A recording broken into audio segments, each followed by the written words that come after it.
Hola, ¿qué tal? Buenos días. Me da gusto saludarte y darte la bienvenida a nuestro curso de Derecho 2. En esta ocasión, tiene énfasis particularmente en materias de derecho mercantil. Y bueno, pues em, no ha pasado mucho tiempo desde que has llevado la materia de derecho en la primer curso y esta vez, bueno, pues vamos a tratar de perfilar o afinar ciertas cuestiones sobre la materia mercantil. Esto va a implicar varios tópicos en los cuales vamos a desarrollar esta asignatura y sobre todo, bueno, a nivel contractual, tenemos que destacar primero cuál es la legislación que vamos a tomar en cuenta para poder desarrollar los temas, tanto en materia de contratos mercantiles basados en el Código de Comercio, como en diversas legislaciones en las que se ha dispersado la temática comercial, dado que el fenómeno o la dinámica mercantil pues ha excedido de el marco que tenía contemplado en el siglo XIX, cuando pues con el Código eh, mercantil de Napoleón en 1807, bueno, pues fue evolucionando hasta, bueno, en determinadas latitudes, como es en Suiza, se llegó a unificar el derecho civil con el mercantil. No obstante, bueno, pues en nuestro país la legislación sigue teniendo esta división entre el derecho privado y por un lado, pues está la regulación civil para aquellos negocios que se celebran entre particulares y, bueno, pues se deja a la rama comercial o mercantil cuando se habla de la empresa, cuando se habla de ciertos actos de los comerciantes y sobre todo cuando tiene que ver con la ganancia, ¿no? Cuando se realiza alguna actividad para ganar alguna eh, prestación económica, es decir, cuando hay una énfasis puesto en el lucro, la obtención de un lucro, como lo vamos a ver ahora. Es muy interesante ver todos estos temas porque vamos a referirnos tanto a lo que es el acto de comercio que viene establecido en el artículo 75 del Código de Comercio. Vamos a ver que también viene establecido en las disposiciones de esta legislación lo relativo al comercio electrónico, que bueno, pues forma parte de los atractivos, creo que de esta materia, después de que pasemos esta parte teórica, que ya te adelanto, no va a ser cosa fácil, sobre todo si no estamos acostumbrados a la terminología jurídica, tal vez nos puede llegar a costar un poco, pero bueno, va mi comentario en el sentido de que hay que invertir tiempo en los ejercicios que voy a ir dejando para ir aterrizando ciertos conceptos y para ir manejando cierta terminología que nos va a permitir la comprensión íntegra de algunas disposiciones. Evidentemente no podemos abarcar toda eh, eh,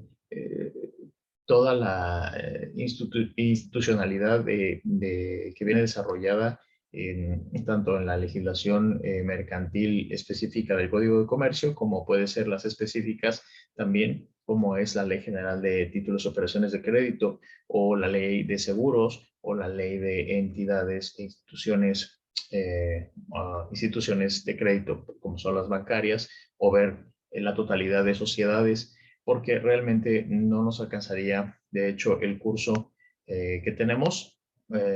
Y bueno, si hacemos una comparación con un curso de mercantil en cuanto a los tópicos que quiero tocar aquí, bueno, pues tampoco alcanzaría un semestre normal en la carrera de Derecho, puesto que quiero abordar aquí temas clásicos de Derecho mercantil, empezando por las partes de definición y conceptual y de antecedentes por la que debemos partir, así como lo que es el comerciante, los auxiliares mercantiles, la empresa mercantil, el derecho de la competencia mercantil, las sociedades mercantiles, en las cuales se puede incluir, por ejemplo, las sociedades con inversión extranjera directa, así como las sociedades que se pueden denominar de hecho e irregulares. Esto dentro de un marco teórico, pero me gustaría también llevar a cabo esta parte del comercio internacional, en la cual tendríamos oportunidad de ver, bueno, pues algunos tratados, sobre todo la legislación que tenemos nosotros, la ley para la celebración de tratados internacionales, que, bueno, pues direccionados hacia la actividad comercial con otros países, te puede llegar a resultar interesante en los casos prácticos de formular algún contrato de compraventa con alguna empresa, seamos vendedores o seamos compradores, pues más allá de nuestras fronteras, implicaría el uso de tratados internacionales, como puede ser la Convención de Viena para la compraventa internacional de mercaderías, es la Convención de Viena de 1980. Además, creo que puede resultar de tu agrado que manejemos algunos términos de comercio internacional, que son los Incoterms, y bueno, pues creo que esa sería la parte más agradable con relación a los supuestos que nos puede llegar a implicar el desarrollo de nuestra clase. O sea, vamos a ver aquí. Bueno, entonces, en ese sentido, sí me gustaría que comenzáramos hablando de, antes de hablar de cada uno de los temas y antes de hablarte en primer lugar de la crisis que ha sido evidenciada por maestros eminentes en el tema del derecho mercantil, que han denunciado, bueno, pues la crisis que hay en el entendimiento de muchas de las instituciones jurídicas de derecho mercantil, porque, bueno, pues no en todo el mundo está separada o especializada o subespecializada como lo tenemos nosotros en la legislación. No todo el mundo tiene la misma concepción del derecho mercantil separado de la rama civil. Entonces, antes de entrar a estos temas ya principales, creo que es propicio que hablemos cómo la materia va a ser llevada y sobre todo cómo puedes llegar a consultar lo que es nuestro temario. Entonces, eh, si entras a nuestra página, la que tienes tú de Sistema Divisional de Información y Planeación, bueno, entras a, vamos a quitar esto de aquí, vamos a regresar al video, entras a la parte esta de la derecha, y ahí está el programa oficial. Y quiero decirte que no lo voy a modificar sustancialmente, ni lo voy a hacer tan, no voy a variarlo, simplemente voy a tratar de profundizar en algunos temas que son relevantes a mi manera de ver. Ahora vamos a ver de qué se compone este programa. Ahí está, los objetivos son los objetivos generales. Se comprenden estos 5 tópicos, ¿sí? Que son las generalidades del derecho mercantil, las sociedades mercantiles, los títulos de crédito, las operaciones de crédito y los contratos mercantiles. Yo lo único que quiero hacer con relación a esto es, si te parece bien, lo que voy a hacer es acomodarlos de diferente forma. ¿Por qué? Porque me parece que es importante. Bueno, ahorita pasamos a la evaluación. El contenido sintético de nuestra materia incluye temas que son teóricos y por otro lado temas que son prácticos. Entonces, yo lo único que propongo es que analicemos las generalidades dentro de la primera bloque de nuestra materia, que sería las primeras 2, 3 semanas con relación a los conceptos de generalidades como las sociedades, lo que es el comerciante y el contenido sobre todo del Código de Comercio y la Ley General de Títulos y Operaciones de Crédito, que esas sí que tenemos que tener indexadas eh, por si no has hecho el ejercicio, porque no he tenido oportunidad de darte el curso anterior. Voy a dejar que descargues o que tengas a la mano tanto el Código de Comercio como la Ley General de Títulos y Operaciones de Crédito. Y esto es importante que tengas esto porque es el material con el que vamos a ir trabajando. Sobre todo, no para que memoricemos lo que el legislador establece en cada artículo, porque sería algo muy difícil de alcanzar. Simplemente lo que necesitamos es saber en dónde se buscan, a dónde se puede llegar a consultar si tenemos cierta problemática o si queremos saber sobre algún tema, si tenemos que debemos tener claro en dónde se puede localizar cada una de las instituciones en un índice que, bueno, pues te puedo dar un acercamiento en un momento más para que veas el contenido del Código de Comercio.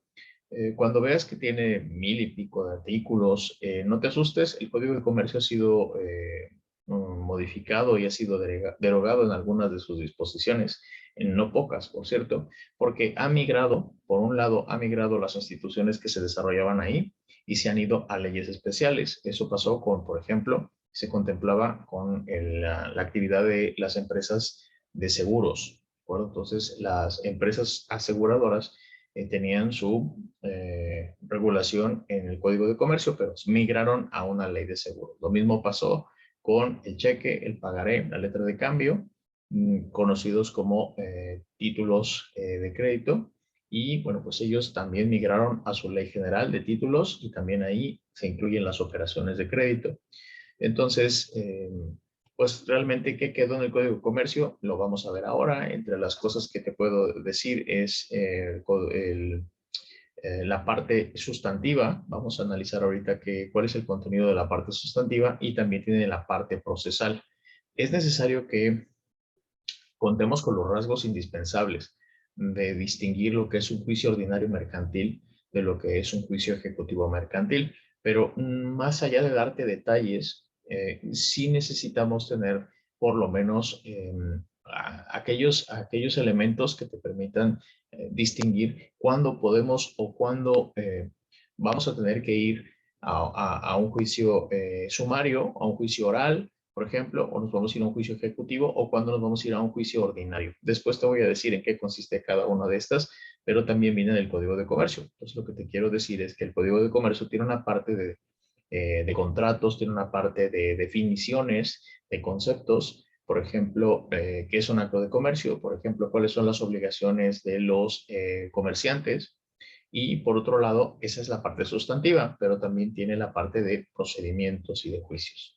Y fíjate que es interesante porque a pesar de que haya otras leyes dispersas por ahí, cuando nos vamos a juicio, ya sea, por ejemplo, por un pagaré, por un cheque, por una cuestión con una entidad bancaria, tenemos que ir al Código de Comercio porque ahí están los procedimientos. Entonces, sí necesitamos entender esto y quiero que quede claro de una vez. Eh, no es poco lo que hay que leer, entonces de una vez hay que agendar algún tiempo que puedas dedicar, sobre todo para ir sistematizando y encontrando dónde están los contenidos específicos, tanto en el Código de Comercio como en Ley General de Títulos y Operaciones de Crédito. Es también relevante ver algunas operaciones que te puede resultar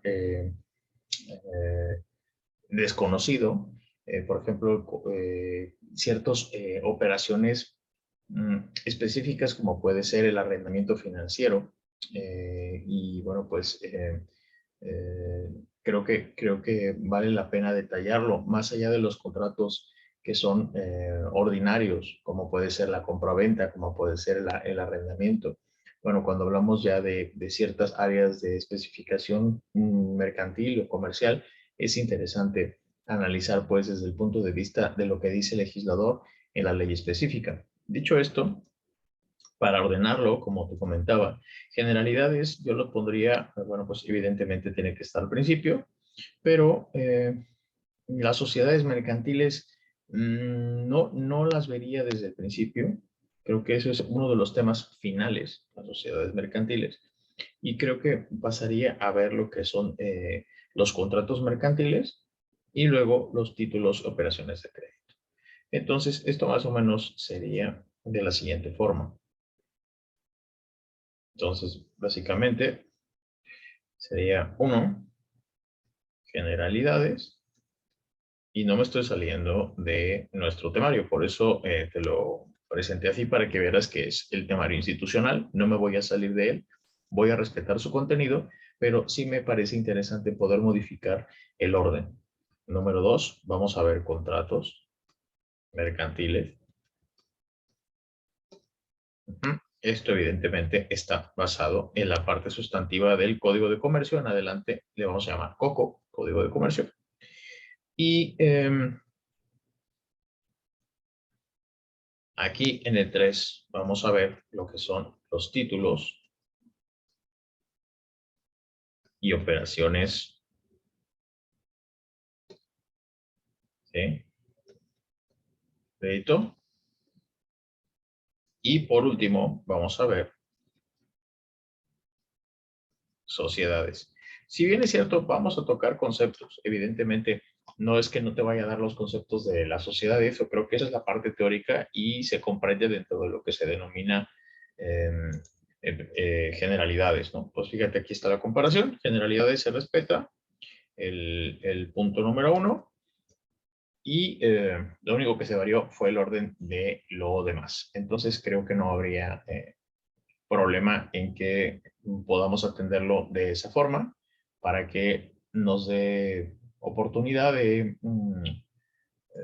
llevar una sistematización o establecer un hilo conductor mucho más de la mano de la práctica y no agobiarnos con temas puramente teóricos. Entonces, aquí está generalidades del derecho mercantil, sociedades mercantiles, la pasamos al final. Luego, contratos mercantiles, que estaba aquí en el número 5, la pasamos al número 2. Y si te fijas, reuní el 3 y el 4, los agrupé en el mismo. Títulos y operaciones de crédito, porque de hecho se encuentran regulados bajo el mismo ordenamiento, en la Ley General de Títulos y Operaciones de Crédito. Entonces, dicho esto, no vamos a faltar a la, no vamos a faltar a la regulación, a nuestro temario institucional, por supuesto. Entonces, nada más, sí me gustaría hacer este orden en lugar de el que nos presenta el formato institucional. Bueno, vamos a ver un poquito más qué nos dice eh,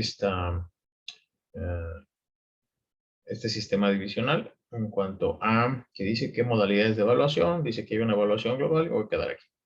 La evaluación de recuperación. Bueno, la evaluación global dice que incluye evaluaciones periódicas. En nuestro grupo de WhatsApp, como ya saben los que ya me conocen, en el grupo de WhatsApp voy a mandar el cuadrito que implica un diagrama en el cual explico que el 50% estará eh, enfocado en realizar actividades semanales y el otro 50% de nuestro curso se evaluará con un examen final. Este examen final puede ser un trabajo o puede ser examen final. Hay gente que prefiere hacer el examen final, que será un examen oral, y bueno, pues básicamente preguntaré 5 tópicos o temas generales para que puedas desarrollarlos de manera verbal en una sesión que tendremos al final del curso y se evaluará con ese examen. Si no quieres hacer examen, bueno, pues dejaré un trabajo, puede ser un ensayo o puede ser pues alguna elaboración de algún contrato, puede ser que desarrolles, por ejemplo, si te gusta el comercio electrónico, pues que desarrolles alguna temática con relación al comercio electrónico, como puede ser la firma electrónica avanzada, entidades certificadoras de firma electrónica, o bueno, la aplicación de firma electrónica a nivel de contratos. O si no, pues te puede llegar también a gustar tanto algunos contratos en específico o algunas operaciones de crédito interesantes como el arrendamiento financiero, o te podría también llamar la atención en la compra-venta internacional, ¿no? Entonces, el manejo de los 5 terms, etcétera. Entonces, para no revolver, entonces, dentro de nuestra materia, esa es la temática que vamos a comenzar y nada más quiero decirte que los contratos mercantiles, si bien es cierto, los títulos y operaciones de crédito tienen su propia ley de crédito. Entonces, tienen su propia ley que se llama Ley General de Títulos y Operaciones de Crédito. Sí, los contratos mercantiles los vamos a encontrar aquí en el Código de Comercio y en algunas ocasiones vamos a tener que consultar también el Código Civil Federal. Entonces, ¿qué te recomiendo? Pues que bajes estos tres cuerpos normativos, ¿no? Tanto el Código de Comercio, el Código Civil Federal y la Ley General de Títulos y Operaciones de Crédito. No hay problema si no sabes dónde encontrarlos, porque yo te voy a pasar el vínculo a través de nuestra plataforma de WhatsApp, a nuestro grupo, y ahí te voy a pasar donde puedes descargarlos. Te lo recomiendo que ya los tengas en una carpeta de nuestra materia porque sí va a ser necesario que los consultes.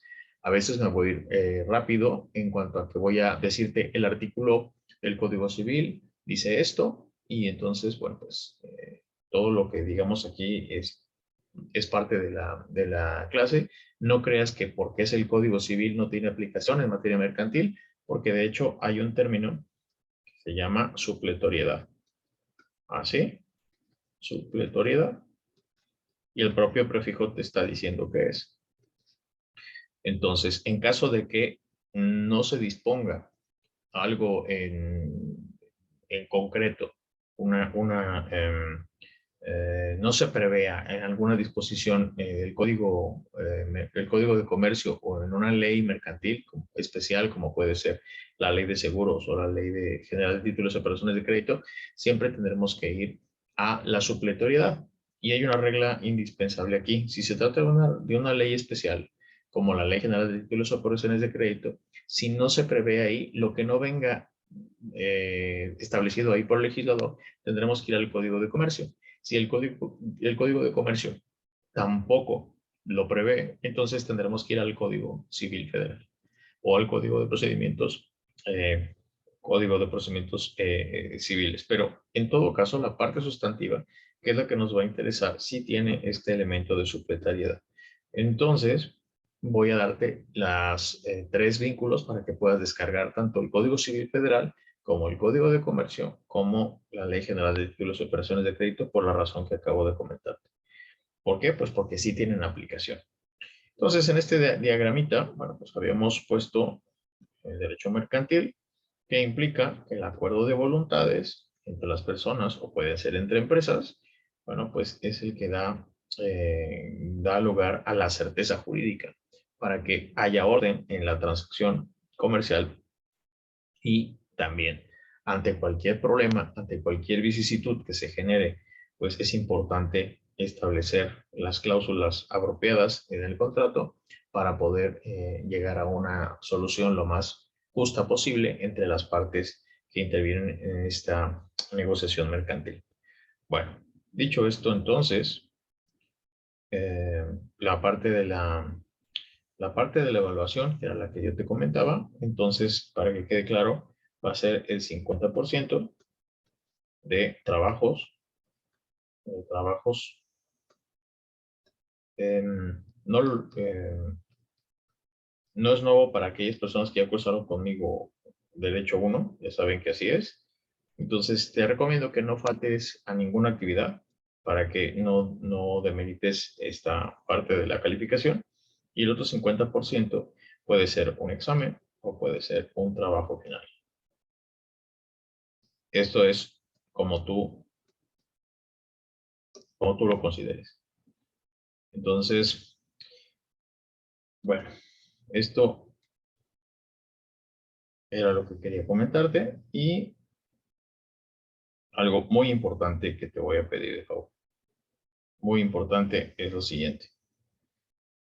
A tu actividad, a tu trabajo, vamos a poner otra pizarra, a tu trabajo, cualquier trabajo realizable, te lo voy a pedir por favor, porque si no se genera un problema a la hora de que los archivo y a la hora de que los guardo en las carpetas correspondientes.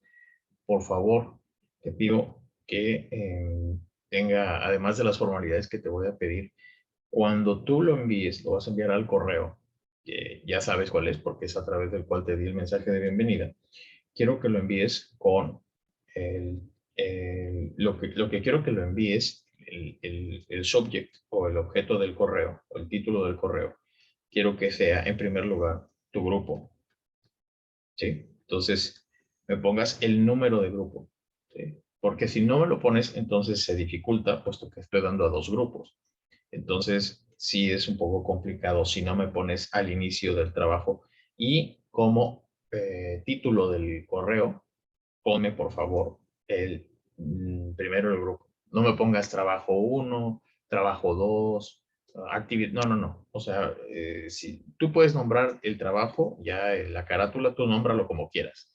Pero el archivo y tanto el archivo, pero no es tan importante que se llame el archivo, aunque es apropiado que comience el título con tu grupo, ¿de acuerdo? Porque eso facilita que yo sistematice las carpetas y si no, pues me voy a tardar a la hora por ejemplo, de subir las calificaciones finales porque sí es un poco más complicado, a pesar de que yo los haya revisado, me cuesta más trabajo tener que estarlos abriendo las carpetas para ver en qué grupo estás. En cambio, si me pones primero el grupo, pues ya te archivo en la carpeta correspondiente a tu grupo.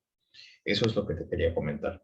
Entonces, sí es muy importante. Esto es el título, más que del trabajo, este es el título del correo. ¿Sí? Entonces, cuando me envíes el correo con tu trabajo, primero que todo, envíame el nombre de tu grupo, que creo que ahora son HF, el 9 y el HF10. Bueno, pues ya está. Por favor, de lo contrario, pues sí, voy a tener que decir en la sesión de dudas, bueno, quién no lo está haciendo bien, porque sí me interesa mucho que se escriba de esa forma para no tardarme a la hora de sistematizar y calificar. Entonces, vamos a esto que les comentaba. Entonces, cuando hablamos del derecho mercantil, bueno, pues tenemos que hablar de que hay algunos autores que nos comentan que, bueno, pues tiene un rato que está en crisis debido a que se separa del derecho civil y no tenemos con suficiencia esclarecidos qué es un acto de comercio. Tampoco tenemos con mucha claridad qué significa los actos de las empresas. Y bueno, pues digamos que el cisma o uno de los sismas, uno de los fenómenos más interesantes que te comenté cuando hablábamos de los contratos o cuando tuviste los tipos de derechos que había en el curso de Derecho 1. Les dije que había una rama de derecho privado y que había una rama de derecho público. Con relación al derecho privado, les comenté que, bueno, pues en su momento, vamos a ampliar aquí, en su momento les había dicho que las ramas del derecho privado, pues era el derecho civil, el derecho mercantil, ¿sí? Y las ramas del derecho público, bueno, pues era, por ejemplo, el derecho penal, el derecho fiscal, ¿sí? Entonces, con relación a esta división, el derecho civil y el derecho mercantil, se supone que uno de los principios que rigen a estas dos ramas, pues es la libertad contractual. Entonces, mientras estés dentro de los parámetros de la ley, es decir, que el objeto del contrato esté dentro de la licitud, ¿sí? Y que haya libertad sin coacción, que haya una libertad de la voluntad de convenir, ¿sí? Entonces, ahí no hay problema, porque impera la libertad contractual. Y cuando yo les preguntaba qué pasaba con los contratos laborales, les preguntaba si era público o si era privado. ¿Por qué? Porque ya sabes que si se trata de público, aquí es el Estado el que va a intervenir. No es una cuestión entre dos particulares, sino que es el Estado. Entonces, tanto en el penal, si cometen un delito, el Estado es el que va a investigar y el Estado es el que va a sancionar con pena privativa de libertad, o sea, con cárcel.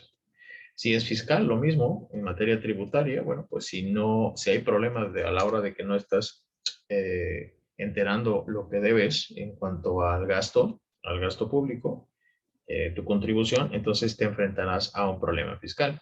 Y cuidado aquí, porque si bien la Constitución dice que eh, nadie puede ser privado de la libertad, o sea, nadie puede ir a la cárcel por una deuda civil, si tú le debes al Estado, no es una deuda civil, es una deuda fiscal. Y aquí sí vas a ir a la cárcel. Bueno, entonces la diferencia entre derecho privado y derecho público, solo para recordar aquellos que no lo recuerden, bueno, pues es que en el derecho público, como la rama penal, la rama fiscal, la rama administrativa, siempre está el Estado como autoridad. Entonces siempre va a haber una relación de un particular con el Estado.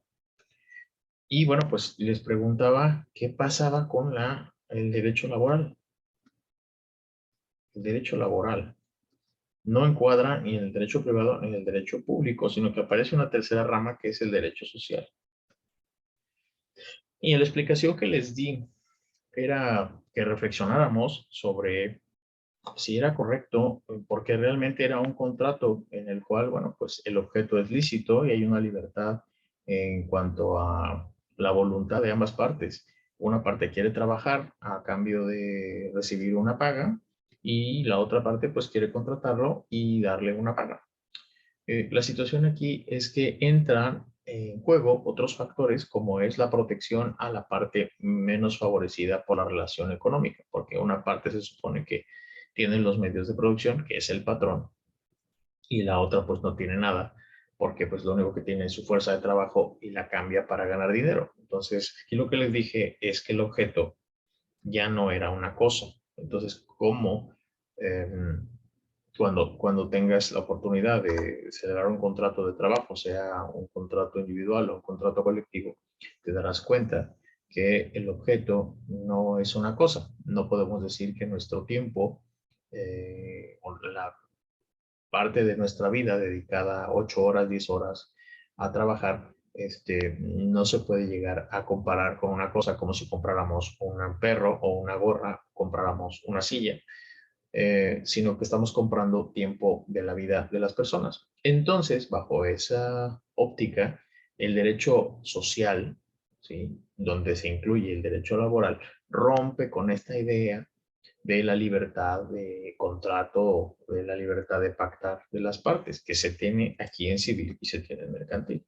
Es decir, si las partes están de acuerdo en pactar algo, bueno, pues eso se tiene que cumplir. ¿Por qué? Pues porque para eso se celebró el contrato y se respeta. El Estado no va a intervenir aquí en la rama del derecho privado a menos de que estés infringiendo alguna de las disposiciones que tiene en materia civil o en materia mercantil, pero el Estado no se tiene por qué meter si las cláusulas dentro de lo que estás pactando no interfiere con lo que dice el legislador que tiene que respetarse, ¿no? En cambio, en el derecho laboral, fíjate que sí va a haber una protección al trabajador. Entonces, ¿por qué? Porque tiene ciertos derechos que están descritos en una ley que no vamos a ver aquí, porque creo que escapa ya a nuestro alcance, porque aquí es derecho mercantil, pero pues esta es la Ley Federal del Trabajo. Y ahí están todos los, aparte de la eh, uh, del esquema que tiene, bueno, la división tiene, la Ley Federal del Trabajo tiene un apartado procesal, porque ahí vienen también partes del procedimiento que se puede seguir en cada uno de los casos, incluyendo el de huelga, por ejemplo. Está en la Ley Federal del Trabajo, tiene una parte sustantiva donde están todos los derechos que tiene un trabajador general, o hay trabajadores específicos, como los que trabajan en barcos o en aerolíneas, trabajan trabajos en el campo.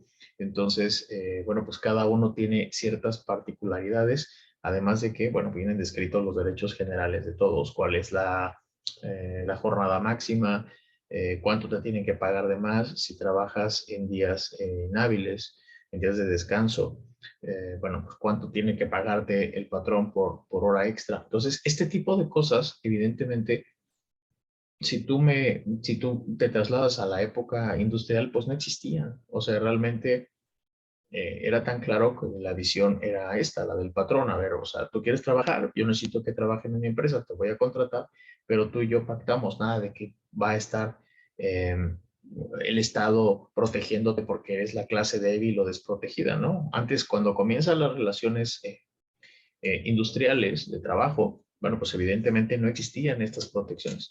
Tuvo que haber movimientos para defender los derechos de los trabajadores como una clase desprotegida. El Estado reconoce entonces que requiere desprender de esa parte de contratos la parte laboral.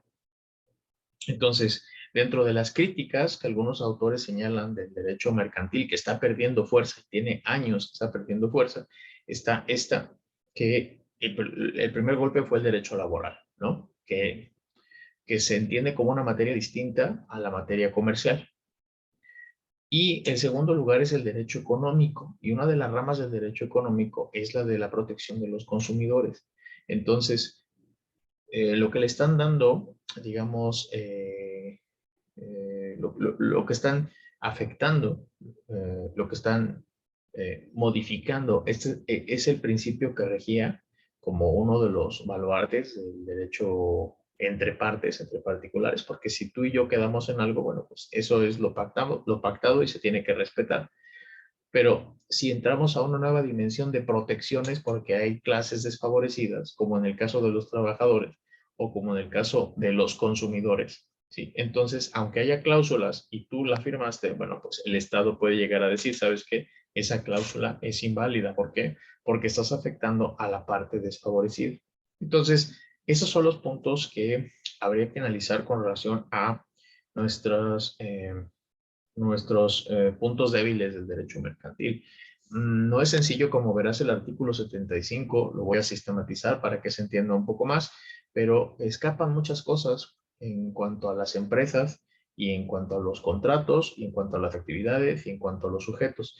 Pero esto no creas que es un problema tuyo de entendimiento o mío porque tengo deficiencias para explicarlo, que a lo mejor puede ser esto último, pero sería nada más parcial. ¿Por qué? Porque hay autores muy reconocidos que han establecido en sus obras que el derecho mercantil está en crisis. Por lo tanto, desde sus cimientos, o sea, desde las manifestaciones legislativas, así como en su enseñanza, ¿no? Entonces, por ejemplo, un autor desde 1970 apunta a esto, un autor de apellido Garrigues. Entonces, tiene que ser objeto de alguna transformación evolutiva.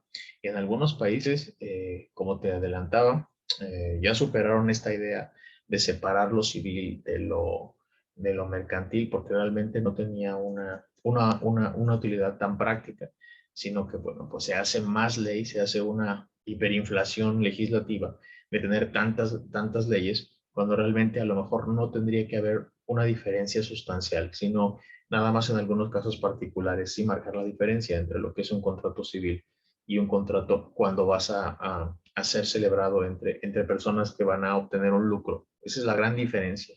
El que obtiene un lucro, si haces una actividad para obtener un lucro, eres comerciante. Entonces aquí, por ejemplo, entraría estos supuestos que te daba. Bueno, pues si tú tienes una habitación en tu casa para rentarla a algún estudiante porque pues está libre y necesitas ganar un poco de dinero, bueno, pues eso no te vuelve comerciante. Se supone que no te dedicas a estar rentando departamentos ni casas, ¿no? Sino que eso ocasionalmente lo haces. El artículo 76, de hecho, el Código de Comercio deja fuera las actividades que hacen los comerciantes, pero no en el contexto de comercio, no para ganar un lucro, no para obtener un lucro. Eso es lo que vamos a ver ahorita. Entonces, eh, mm, otra de las razones en las cuales se enmarca esta dificultad para entender el derecho mercantil, que es con lo que estoy empezando nuestra charla el día de hoy, es que no se logró a lo largo de estos años, y te digo que esto lo comenzó desde Napoleón, que separó el Código Civil del Código Mercantil, eh, y todos los países que fuimos, como es el caso de México, en Latinoamérica, y no solamente el mercantil, sino que también tomamos de la fuente francesa su Código Civil de Napoleón de 1807, que en la clase posterior, la que te voy a reponer del martes, te voy a dar los antecedentes ya concretos en uno de los cuales está Napoleón en el Código Civil y el Código Mercantil. Pero nada más hoy, como reseña, una de las dificultades también tiene su origen para entender el derecho mercantil, en que no se define de manera satisfactoria el acto de comercio y tampoco la empresa mercantil en cuanto a que se trata de una expresión dinámica de la realización de actos de comercio.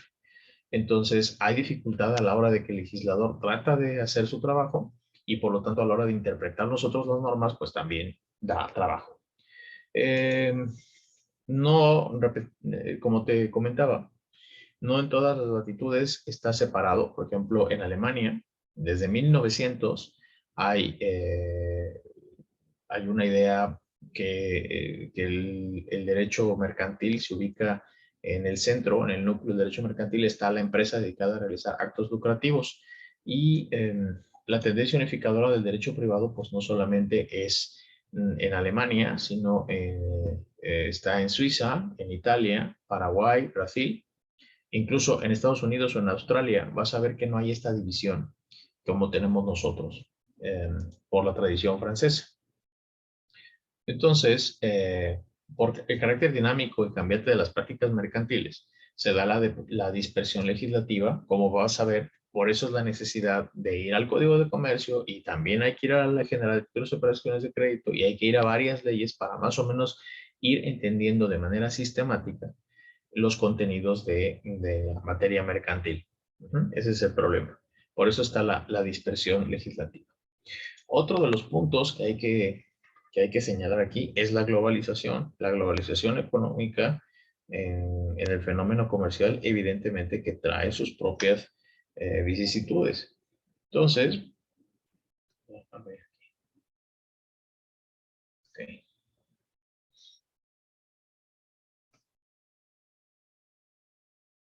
Ya está. Entonces, en primer lugar, el problema es la cuestión de que no hay una definición terminológica depurada. ¿Esto qué quiere decir? Bueno, pues que no hay una definición perfecta de lo que es el acto de comercio, el acto comercial. De hecho, nuestro artículo 75 del Código de Comercio da algunos ejemplos de lo que considera acto de comercio, pero pues no lo define. Realmente podríamos definir que son actos para obtener lucro. Eso es. Entonces, otra de las cuestiones es la dispersión legislativa. ¿Okay? El otro fenómeno que hay que tomar en cuenta es la globalización económica. ¿Esto qué quiere decir? Bueno, pues la internacionalización del comercio nos ha llevado a qué? Pues a que no nos vamos a quedar vendiendo y comprando para dentro de nuestro territorio, sino que desde hace un rato ya los países celebran comercio con otros países, lo cual nos lleva a qué? Pues a a darnos cuenta de la insuficiencia de nuestra propia legislación mercantil y a tratar de buscar una unificación internacional para podernos entender con los negocios mercantiles más allá de nuestras fronteras. Entonces, para poder hacer una compraventa internacional, pues obviamente no vas a estar aplicando la legislación interna de aquí si no es compatible con la legislación de la otra empresa o de la otra parte de la transacción comercial, porque él tendrá sus propias leyes en su país. Entonces, para tratar de romper con esta problemática, bueno, pues hay esfuerzos importantes en la comunidad internacional para que se imponga un derecho mercantil internacional basado en tratados internacionales, o también conocido como convenciones. Convenciones. Por ejemplo, la Convención de Viena de 1980, que es para celebrar el CISC, para celebrar compraventa, contratos de compraventa internacional. Y también cabe señalar aquí, bueno, pues el uso de los incoterms.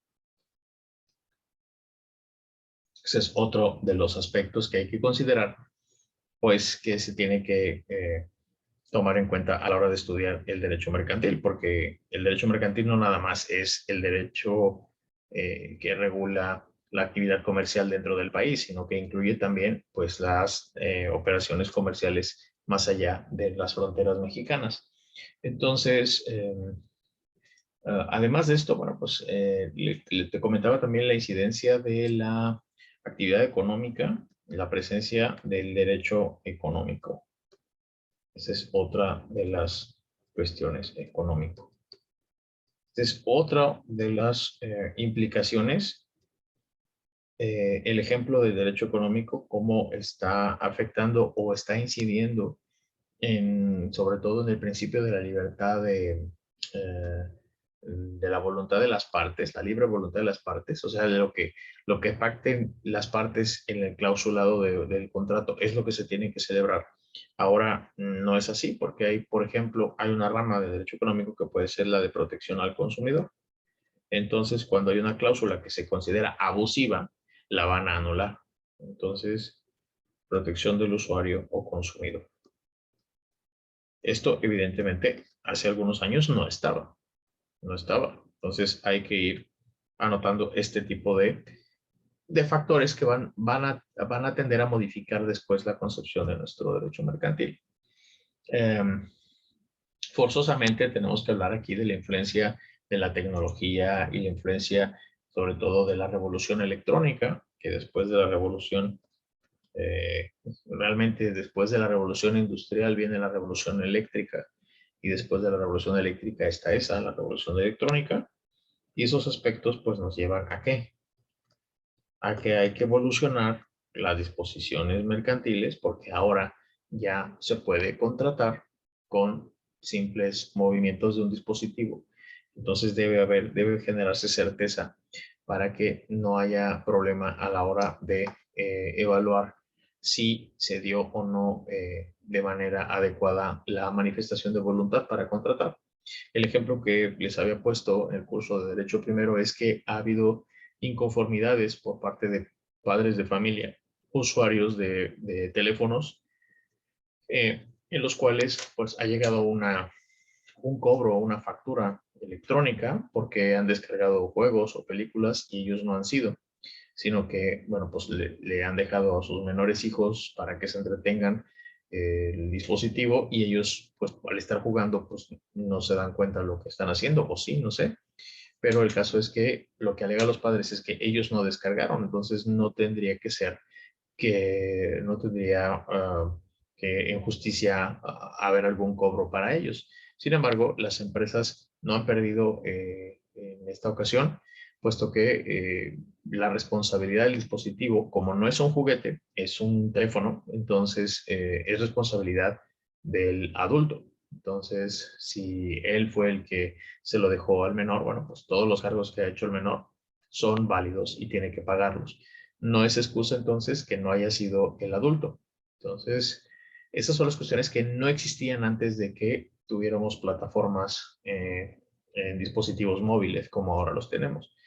Pero no nada más está eso. Ahora podemos hablar de Bitcoin y podemos hablar de todo lo que implica en cuanto a responsabilidades, en cuanto a estandarización, si sí va a ser o no. Podemos hablar de la situación que está con la Unión Soviética, que en el video de presentación que estaba de fondo, bueno, pues ahí hay algunas cuestiones que te dan algunos tips como todo está conectado en este momento, porque tenemos una situación de globalización económica y todos dependemos de todos los demás.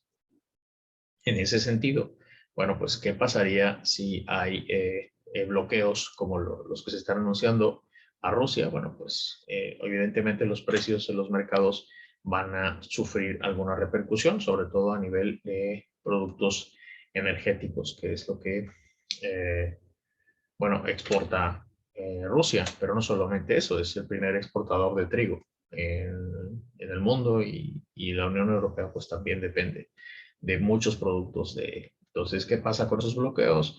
¿Qué pasa con quitarle la posibilidad de interactuar de comercio internacional y comercio electrónico al impedirles la utilización del SWIFT, que es el código para que puedan hacer transacciones comerciales?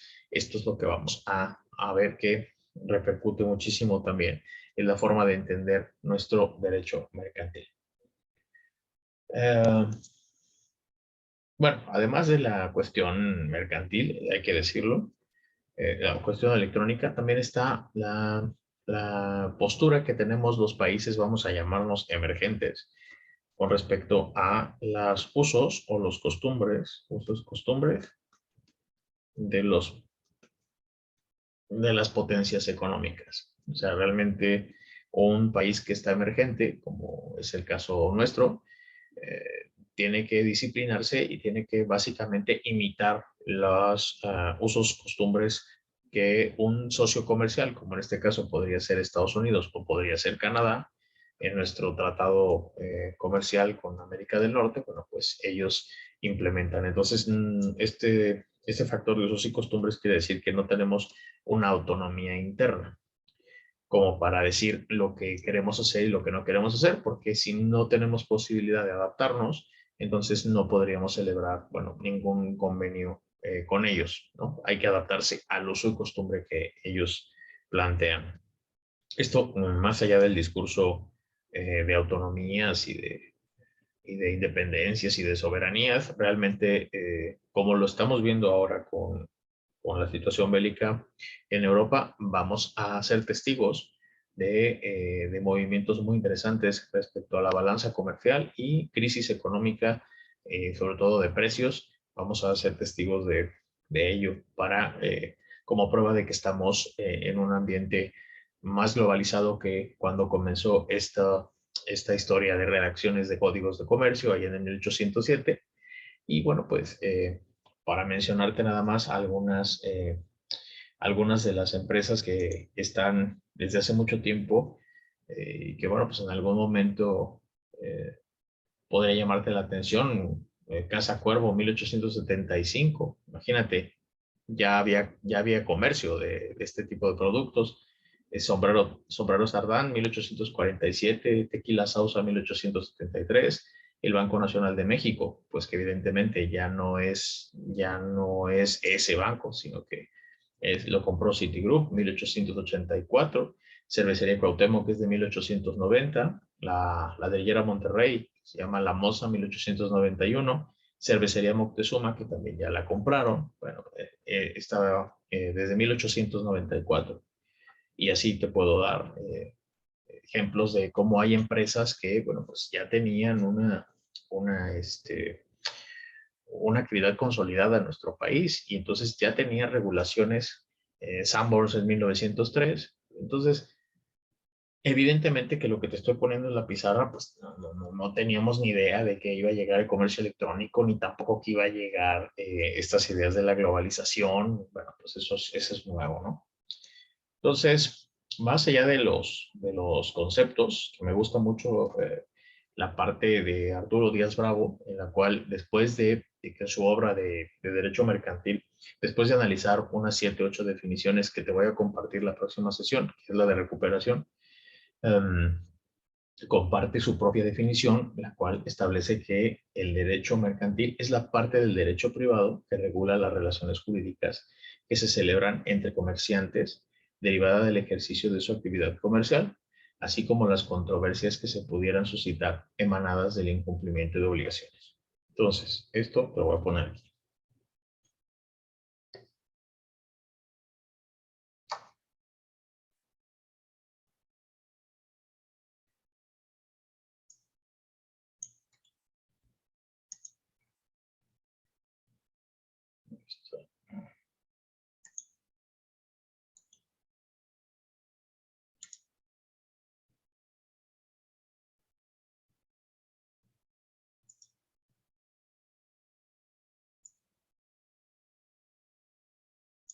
¿Qué es lo que hay que distinguir aquí? Bueno, pues si me permites, creo que es una definición muy completa y sobre todo muy crítica después de analizar las previas. Entonces, esto es importante, es una parte del derecho privado, estoy completamente de acuerdo con el maestro Díaz Bravo, y regula relaciones jurídicas que se celebran entre comerciantes. Entonces, regula las relaciones jurídicas entre comerciantes, pero solamente en aquellas actividades que derivan del ejercicio de su actividad comercial. Entonces, esto es importante, porque yo puedo ser comerciante, pero puedo tener también contratos civiles cuando no estoy poniendo de relieve mi ejercicio o no estoy dentro del contexto de mi ejercicio de actividad comercial. Yo como comerciante, yo puedo celebrar contratos civiles. No siempre todo lo que yo haga por ser comerciante va a ser mercantil, ¿verdad? Entonces, creo que es muy atinada esta diferencia que nos proporciona Arturo Díaz Bravo en cuanto a que se derive del ejercicio de su actividad comercial. Y en otro apartado establece, bueno, así como las controversias que se susciten emanadas del incumplimiento de obligaciones. Para mí esos son los tres elementos fundamentales que define al derecho mercantil.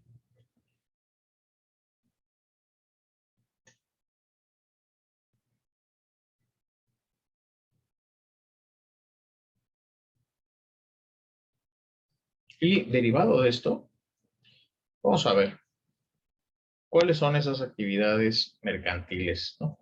Que son las que está definiendo en estas líneas. Derivada del ejercicio de su actividad comercial. ¿Cuáles son estas actividades comerciales? ¿Cuáles son esas actividades mercantiles? Vamos entonces a pasar al análisis de lo que establece nuestro Código de Comercio de 1889.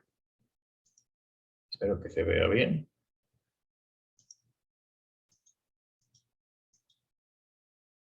Ok.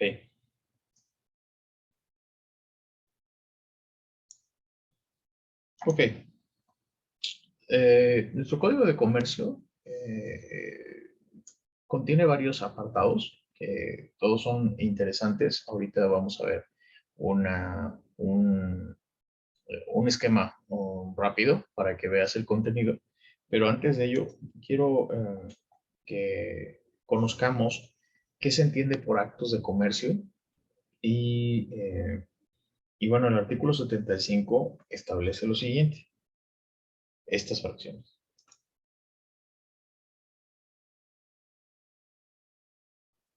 Adquisiciones, enajenaciones y alquileres, mantenimientos, artículos móviles o mercaderías. Date cuenta que en algunas ocasiones bueno, para empezar, la fecha de nuestro código de comercio, ¿de acuerdo? O sea, bueno, y hay algunas disposiciones que no han sido modificadas o recientemente modificadas. Entonces, la forma de redacción me parece que no es la ideal, pero bueno, porque de hecho se reiteran muchas cosas, pudiéndolos agrupar. Entonces, ante esa situación, yo te pido que, bueno, pues, que analices este artículo 75, pero yo lo voy a agrupar en tres columnas, en tres conjuntos, ¿de acuerdo? Por su propia naturaleza. Si te fijas, ahorita está disperso el 75. Yo respeto aquí para que veas las fracciones, adquisiciones, enajenaciones y alquileres con propósito de especulación comercial. Esto para mí, esa es la clave, ¿sí? Porque si no tiene este propósito, entonces no es mercantil, no es un acto de comercio. Entonces, todas las adquisiciones, enajenaciones y alquileres verificados con propósito de especulación comercial, de mantenimientos, artículos, muebles o mercaderías, sea en estado natural o sea después de trabajados o labrados. ¿Esto qué quiere decir? Bueno, pues quiere decir que todo lo que enajenes o alquiles en cuanto a los artículos, que esto está de más, por ejemplo, o sea, lo que les digo es artículos, muebles o mercaderías. Bueno, ¿por qué? Porque aquí no está hablando de inmuebles, ¿no? Porque aquí él lo está separando de los inmuebles. En fin, pero también los inmuebles, si tú vendes inmuebles, pues evidentemente también es un acto de comercio. En fin, bueno, volviendo a este tema, nada más quiero destacar aquí cómo hay algunas cosas que no tendría por qué estar agregadas, sino una definición más moderna sería más breve y simplificada. Sería simplificada y no tendrías por qué estar detallando, porque obviamente al detallar o detallas bien o cosas se te van a quedar en el tintero y no vas a abarcarlas. Entonces parecería que las dejas fuera o las excluyes de esa disposición. De ahí la deficiencia que yo advierto. Entonces, todas las adquisiciones, enajenaciones y alquileres verificados con propósito de especulación comercial de artículos, muebles o mercaderías, sea que estén terminadas o sea que no estén del todo terminadas, según yo entiendo, ¿no? Porque dice que en estado natural o después de trabajadas. Así lo establece el legislador. Compras y ventas de bienes inmuebles, entonces aquí ya vienen los inmuebles, ¿sí? Arriba nada más te dijo muebles, pero bueno, pues, entonces, bueno, en todo caso, bueno, las compras y ventas de porciones, acciones y obligaciones de las sociedades mercantiles. Bueno, tal como viene la 1 y la 2, parecería que un alquiler de inmueble no sería objeto de nuestra legislación, porque no sería un acto de comercio. Es a lo que me refiero. ¿Por qué tiene que separar? ¿Por qué mantenemos esa separación? A lo mejor en un principio sí teníamos alguna razón habría para estar separados, pero bueno, pues en este caso nada más parece que las alquileres se refiere a artículos, muebles o mercaderías, ¿no? Pero bueno, abajo nada más dice las compras y ventas de inmuebles. Otra vez, con el propósito de especulación comercial, compras y ventas de porciones, acciones, obligaciones. Esto es de derecho societario, corresponden las acciones o las obligaciones dentro de una empresa, como lo veremos cuando analicemos ese aspecto de la Ley General de Títulos y Operaciones de Crédito. Los contratos relativos y obligaciones del Estado o títulos de crédito en el comercio. Y luego habla de un bloque de empresas, de abastecimientos, suministros, de construcciones, trabajos públicos y privados, de fábricas y manufacturas, de transportes de personas o cosas. Y fíjate que dice por tierra o por agua, también me llama la atención. Entonces, por aire no sería una actividad mercantil. Entonces, cuando compramos un billete de avión, eso no es mercantil. Bueno, y las empresas de turismo, ¿sí? Entonces, por qué expuse una charla de la crisis del derecho mercantil? Bueno, pues para que no creas que te voy a vender una idea de que estamos en el top de las legislaciones mercantiles, ¿eh? O sea, no estamos. Pero bueno, eso no quiere decir o no es óbice para que tú conozcas la legislación, porque es lo que tenemos. Y de ahí tenemos que tomar la guía para poder resolver problemas cuando tenemos que enfrentarnos entre las partes porque no llegamos a cumplir un contrato, y también para la celebración de contratos es lo único que tenemos, nuestra legislación. Entonces, te di el marco de problemas o de crisis, que así no lo digo yo, así lo dicen algunos maestros, como los que te acabo de comentar. Arturo Díaz Bravo, de hecho, sostiene eso, que hay una crisis en el derecho mercantil, pero ya desde 1970 ya lo estaba diciendo. No obstante ello, bueno, pues es lo que tenemos, y por eso te di esa introducción, para que vieras que, bueno, pues a lo mejor sí hace falta actualizar, ¿no? Sí hace falta actualizar, y bueno, pues por eso estamos en esta actividad. Voy a continuar entonces. Tenemos empresas de fábricas, empresas de transportes, las librerías y las empresas editoriales tipográficas sigue siendo empresas, las empresas de comisiones, de agencias, de oficinas de negocios comerciales. El que va a comisión ya sabes qué es las empresas de comisiones. Bueno, pues el vendedor cuando logra la venta del producto, bueno, pues se va a comisión. Entonces esa es otra modalidad de negocio, ¿no?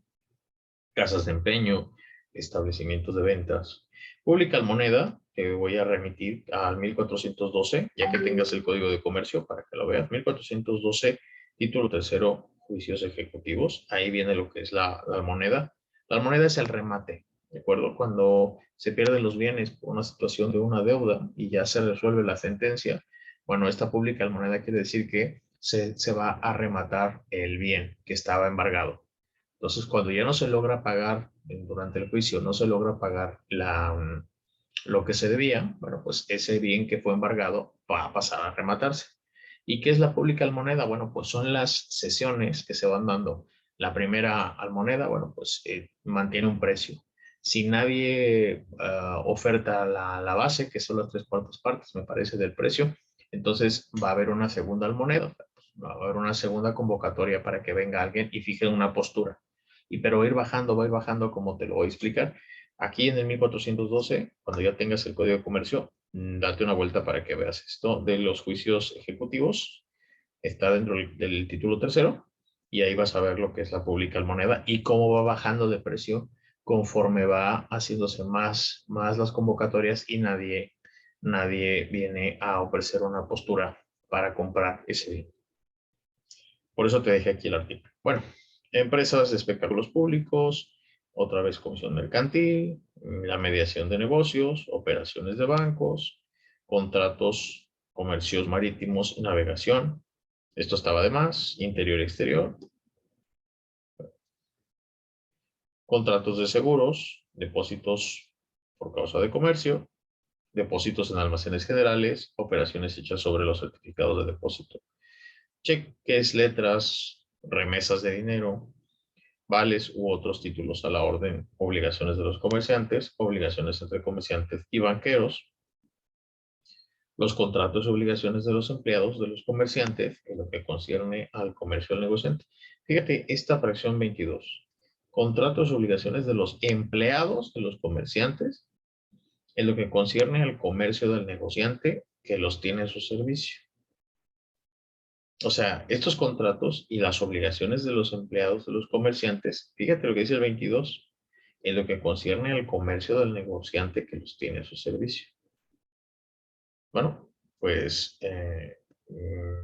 desde mi punto de vista, pues no sé qué tipo de contratos, a lo mejor las obligaciones del empleado, pues para vender o para hacer sus actividades a las que se comprometió cuando fue contratado, bueno, pues sí, tal vez tendrá evidentemente, pues tiene una naturaleza mercantil, ¿no? Si el empleado es el que está vendiendo el servicio o vendiendo el producto, pues todo lo que genere que tenga que ver con el negocio será mercantil. Pero su relación que tiene con el empleador no es mercantil, como ya te lo expliqué, es laboral. Entonces no es la misma naturaleza porque es derecho social y esto es derecho privado. Bueno, la enajenación, que el propietario o el cultivador hagan de los productos de su finca o de su cultivo. Si desconoces el término enajenar, no es una enajenación como la enajenación mental. Enajenar es vender. Operaciones contenidas en la Ley General de Títulos y Operaciones de Crédito. Entonces, estas operaciones están en la Ley General de Títulos y Operaciones de Crédito, ¿sí? Y los cheques y las letras de cambio están en la parte de los títulos de crédito de esa ley. Pues digo que no así una sistematización exquisita, pues no es. Cualesquiera otros actos de naturaleza análoga. Ok. ¿Qué pasa si en caso de duda no sabemos si es civil o mercantil? Bueno, pues el arbitrio judicial. Te pido también que tengas el tiempo y la paciencia para que además de la terminología que no reconozcas y la vayas anotando para que la platiquemos aquí a la hora de las dudas. Eh, eh, también hay que poner especial atención en los sujetos que intervienen. Vas a darte cuenta que uno de los sujetos que intervienen en estos asuntos es el árbitro. Entonces, la parte final del Código de Comercio habla del arbitraje, el arbitraje comercial. Pero aquí dice arbitrio judicial. Entonces, sí tenemos que ir destacando qué son estos sujetos, qué es el árbitro judicial. Otro de los sujetos que te puede llamar la atención es el corredor público. ¿En qué legislación viene el corredor público? ¿Qué es la correduría pública? Y bueno, pues cuando leas la definición y cuál es la función de un corredor público, que es un fedatario público, tiene que hacer un examen, tiene que estar reconocido ante la Secretaría de Economía para estar facultado y poder validar algunos actos de comercio. Pero vas a decir, oye, pero el fedatario también es el notario. Ah, bueno, el notario público, esa es otra figura. Solamente que el notario, bueno, pues puede convalidar, puede dar fe de varios actos y no nada más de comercio. Pero el corredor público solamente actos de comercio y de hecho está prohibido que sea comerciante. ¿Por qué? Porque él ya puede cobrar para dar fe de ciertos, de estos actos comerciales, ¿no? Entonces, es importante ir distinguiendo este tipo de sujetos que van a ir interviniendo en materia mercantil, además de la denominación que tienen cada uno de los contratos, librado, librador, fideicomitente, fideicomisario. Este tipo de cuestiones creo que es importante que las vayas anotando para que en determinado momento, cuando yo explique, se entienda de quién estoy hablando. ¿De acuerdo? De todas maneras, yo lo voy a explicar, pero te pido que seas paciente y que pongas especial atención en este tipo de sujetos que intervienen y en la terminología que vamos a ir empleando. Muy bien. La frase clave que yo te digo aquí para distinguir lo que es una actividad comercial es el propósito de especulación comercial.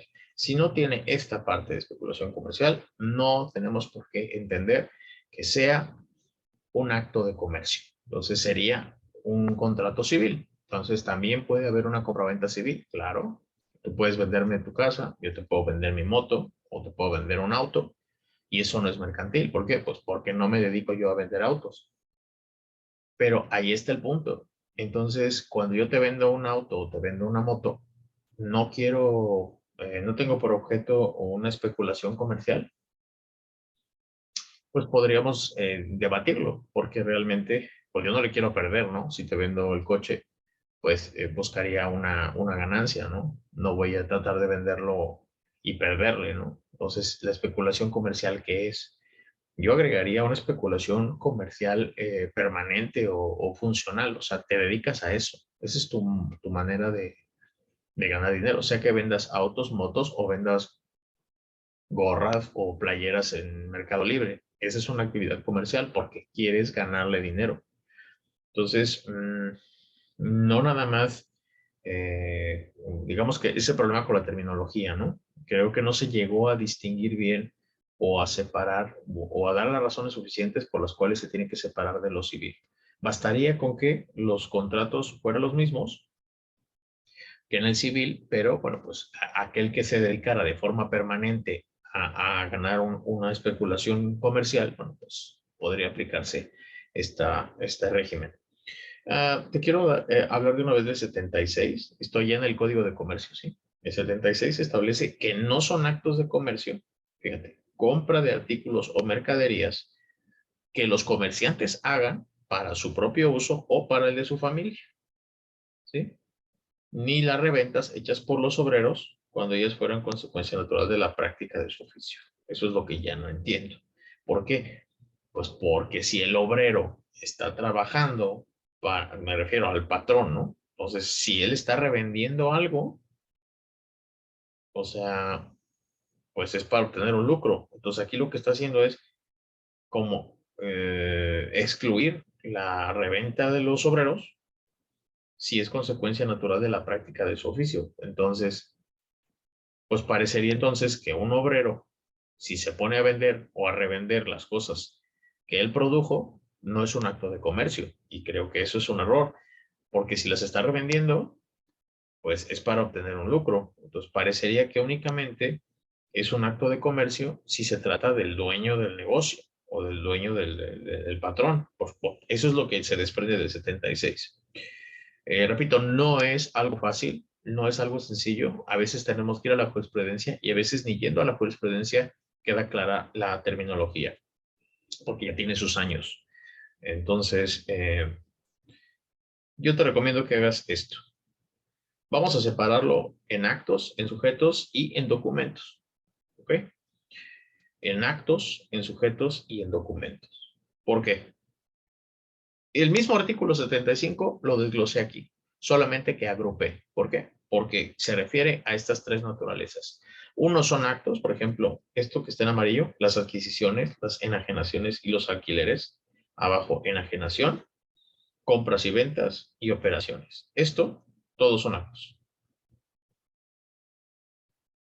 También depósitos por causa de comercio en almacenes generales y también operaciones contenidas en la ley general. Estos, más que los actos de naturaleza análoga, todos estos están en este bloque. ¿Por qué? Porque así le entiendo mejor. No está revuelto, sino que todos los actos los agrupé. No te preocupes del número de fracción, eso no nos debe interesar, sino tener la conciencia de cuáles son los actos que están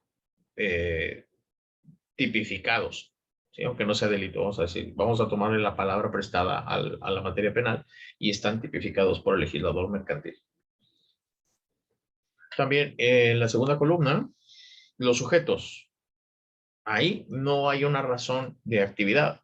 Ahí lo que está hablando es, bueno, lo que tenga que ver con estas empresas, esos son actos de comercio.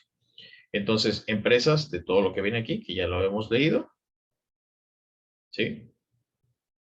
Y abajo dice obligaciones entre comerciantes y banqueros. O sea que el hecho de que seas comerciante y la relación que tengas con el banquero, por eso estás dentro del conjunto sujetos. Finalmente, lo que tiene que ver con los documentos. Esto, entonces, por razón o con base en la naturaleza del documento, se entenderá como acto mercantil o acto de comercio estos contratos. Contratos relativos a obligaciones del Estado, títulos de crédito, en el comercio marítimo, navegación, seguros, contratos y obligaciones. ¿Ok? Cheques, letras de cambio o remesas de dinero, vales u otros títulos. Si los sistematizamos así, creo que es mejor, por lo menos el entendimiento de el entendimiento del contenido del artículo 75. No sé qué piensas, pero bueno, pues es el que te comparto. Así hay que sistematizarlo, a menos de que, bueno, pues lo quieras aprender así como está aquí.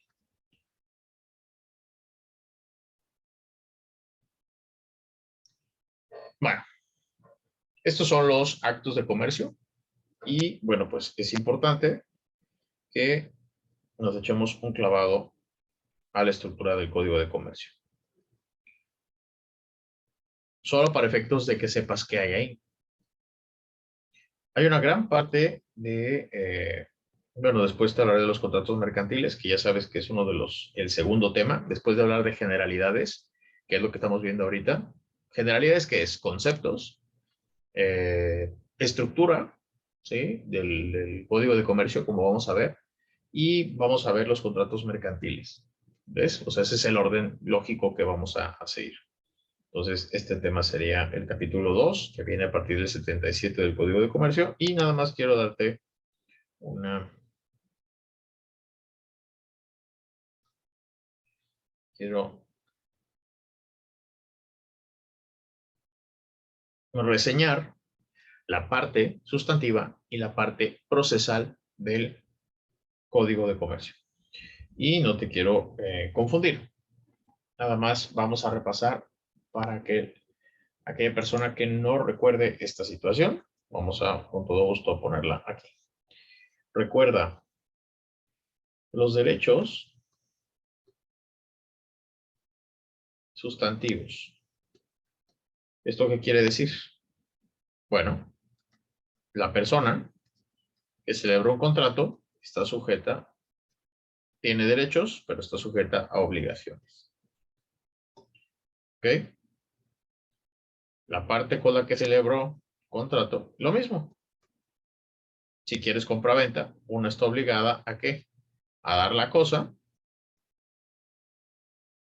Y la otra está obligada ¿a qué? A pagar un dinero por la cosa, si es una compraventa. Si es una permuta, pues se cambian las cosas sin que haya dinero. Si es, no sé, el contrato que tú quieras, si es un arrendamiento, pues es el uso, no la propiedad de la cosa que está pasando. En fin, el derecho sustantivo es aquel que establece el sistema de derechos y obligaciones que van a tener las partes en una relación contractual. Ahora, contraste. ¿Cuál es el derecho procesal? No deja de ser derecho, pero son aquellas instituciones jurídicas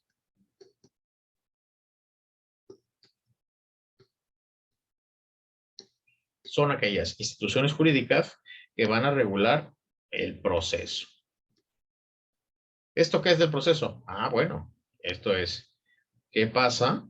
Fíjate, ¿qué pasa cuando estos dos no se ponen de acuerdo? Porque hay un incumplimiento del contrato. Entonces, uno alega que el otro no le está pagando como se obligó, y el otro le dice, es que la cosa que me estás vendiendo no corresponde a la calidad que me habías dicho que tenía. Entonces, aquí ya tenemos un problema.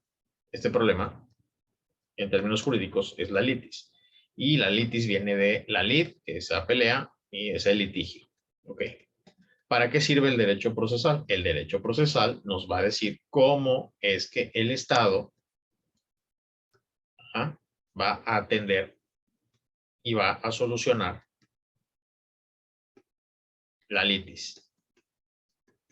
Entonces, ¿qué va a venir aquí en derecho procesal? Vienen los plazos, cuánto tiempo tienes para presentar tu demanda, porque si pasa el tiempo y no la presentas, puede que prescriba tu acción. Después, ¿cuáles son las formas de notificación? ¿Cuáles son los tipos de juicios que hay? Ya dentro del juicio, ¿cuáles son los incidentes que hay? ¿Cuáles son los recursos que hay en contra de las sentencias? ¿Cómo tiene que estar estructurada la sentencia? ¿Quién va a pagar los abogados de la parte que ganó? Todo esto que te estoy diciendo, fíjate que no tiene que ver con los derechos sustantivos. Entonces, son dos dimensiones del derecho y siempre las vamos a partir, así como hay una clasificación en derecho público y derecho privado, la cual ya hicimos una abstracción muy breve de lo que habíamos dicho en cuanto a la clasificación. Incluso la tercera rama, que es el derecho social, también la acabamos de pronunciar, pero mira, el derecho sustantivo y el derecho procesal es otra de las grandes divisiones que tiene el derecho. Entonces, la parte que la parte de las normas jurídicas que están sistematizadas para decirme cuáles son los derechos y las obligaciones se llama parte sustantiva. ¿Esto dónde viene? Pues en el Código Civil, en el Código Penal, porque ahí vienen los delitos, ahí vienen los tipos penales, si los cometes, ahí viene la pena privativa de libertad. O sea, pero no, es la parte sustantiva, ¿de acuerdo? El Código de Comercio, en la parte, tiene una parte que trae derechos y obligaciones, como la que acabamos de ver. ¿Cuáles son los actos? Los actos de comercio son estos. Ahí no te está hablando de procedimiento. Pero más adelante vamos a ver que tiene una parte, tiene un apartado procesal. Entonces, son de las leyes que podemos clasificar como mixtas. ¿Por qué? Porque tiene una parte sustantiva, ahí vienen derechos y obligaciones, pero también viene la parte procesal. No es el único. Te voy a dar un ejemplo. La Ley Federal de Trabajo. La Ley Federal de Trabajo, te lo acabo de decir hace rato, tiene derechos sustantivos, pero también tiene parte procesal. ¿De acuerdo? Entonces, no ocurre lo mismo en materia civil. En materia civil hay un código civil y hay un código de procedimientos civiles. En materia penal hay un código penal, cada uno de los estados tiene uno, y hay un código penal federal también, pero solamente hay un código nacional de procedimientos penales. Si hablas de derechos humanos, están en la Constitución y están en tratados internacionales. Entonces, ¿la ley de amparo qué es? La ley de amparo es un código de procedimientos. ¿Sí? La parte sustantiva está en la Constitución y está en los tratados internacionales porque a través del juicio de amparo defendemos nuestros derechos humanos, como bien lo saben. Bueno, entonces, ese era el apunte que te quería decir. Si no, por razón de tiempo, no quiero agobiarte. Yo creo que si quieres vamos a dejar aquí en la parte sustantiva para que des tiempo de estructurar tus preguntas y bueno, pues nada más te quería enseñar esta división, que es la que vamos a ver y vamos a estudiar, ¿no? Esa es la parte procesal. Fíjate cuántos juicios hay de los juicios mercantiles. Primero te voy a hablar de disposiciones generales, después te voy a hablar de cada una de estas categorías corresponde a todos los juicios. ¿Sí? Vamos a ver a cuáles se aplica. Y después viene una clasificación de juicios. Aquí está la clasificación de juicios mercantiles. Fíjate todos los que hay. Juicios ordinarios, juicio oral mercantil, juicio ejecutivo mercantil oral y luego juicios ejecutivos.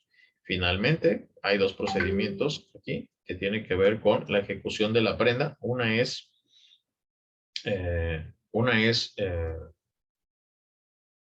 ejecución de la prenda sin transmisión de posesión y del fideicomiso de garantía. Y aquí está el procedimiento extrajudicial y el procedimiento judicial. Esto ya lo vamos a ver después. Y finalmente, el arbitraje comercial que te comentaba que se encuentra hasta el final. Esto que acabamos de rápido señalar, esa es la parte procesal. ¿Sí? Y por eso la dividí aquí. Es la parte procesal. Y la parte de la parte sustantiva está aquí arriba. Aquí vienen los contratos. Cuando te digo que vamos a ver contratos mercantiles, los primeros que vamos a ver son los de Código de Comercio. Y no son muchos, ¿de acuerdo? Esto no es un contrato, esto habla de la moneda. De las prescripciones tampoco es un contrato. Este tiene algo de contrato, claro que sí. El contrato mercantil de transporte, vienen estos contratos mercantiles de la compraventa, permutas mercantiles, sesiones de crédito, de la consignación mercantil. Estos vienen, estos cuatro. Este es otro contrato, el préstamo mercantil, del depósito mercantil, de la comisión mercantil. Y ya, esos son los contratos que vienen. ¿Por qué? Porque este es un apartado general para comercio electrónico, cuyos tópicos principales, te comentaba, son la firma electrónica avanzada, entidades de certificación o prestadores de servicios de certificación. ¿Sí? Y ahí está. del comercio en general, los actos de comercio, que es lo que acabamos de ver, y una parte introductoria, que es donde vienen las obligaciones de los comerciantes, quiénes son los comerciantes. Así que te pido que en este momento reflexiones sobre las dudas que tienes y me las hagas saber ahora por Zoom, ahora que mande el vínculo. Y bueno, por mi parte sería todo. Espero que no te hayas desanimado, porque ahora no vamos a hablar de temas generales como lo vimos en Derecho 1, sino que ahora nos toca afilar la punta hacia la dirección de los contratos mercantiles. Creo que algunos temas te podrán te podrán llamar tu atención según el perfil que tengas en la profesión, pero cualquier carrera que estés estudiando, bueno, pues como ya lo comenté a las alumnas y a los compañeros alumnos también, de Derecho 1, bueno, pues estarás en contacto siempre con la parte jurídica, siempre, en todo momento. Sea que haya un problema de naturaleza penal o de naturaleza de incumplimiento contractual o en la casa o en tu empresa o en la empresa en la que trabajas, y más vale tener digamos, un conocimiento por lo menos básico, fundamental sobre las instituciones jurídicas y la legislación aplicable en cada uno de los problemas. Entonces, creo que sea comercio electrónico, sea comercio internacional, o sea cualquiera de estos temas, creo que podrás desarrollar tu interés. Entonces, por mi parte, nada más me resta darte la bienvenida y te invito a que me plantees tus dudas ahorita en la sesión directa, después de esta charla, de esta sesión grabada. Bueno,